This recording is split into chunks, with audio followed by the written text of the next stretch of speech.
કાર્યધારમાં વકરતી જતી ગટરની ગંભીર સમસ્યા. ગટરના ગંદા પાણી રોડ રસ્તા ઉપર આવે છે ત્યારે રાહદારીઓ ત્રાહિમામ પોકારી ઉઠે છે. ગટરના ગંદા પાણી મેઇન બજારમાં વહી જતા ગંદકી સર્જાય છે.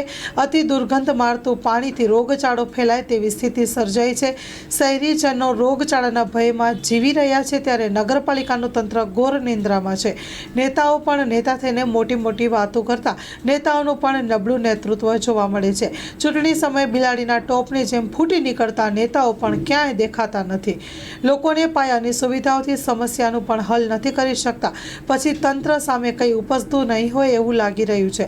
નવા વર્ષના સ્નેહ મિલનના કાર્યક્રમોની મિટિંગો કે આખા શહેરમાં શુભેચ્છાઓના પોસ્ટરો લગાડવામાં વ્યસ્ત હશે તો આ દુર્ગંધ પાણી મારતું હશે તે ગટરનું પાણી નહીં દેખાતું હોય? શું આ ગટરના અતિ દુર્ગંધ મારતા પાણીથી તેમજ ગટર, કચરા, પીવાના પાણી, રોડ, રસ્તા સહિતની સમસ્યાઓથી લોકોને છુટકારો અપાવશે કે કેમ તે હવે જોવાનું રહ્યું છે. Story report by Ashok Chauhan, કાર્યધાર.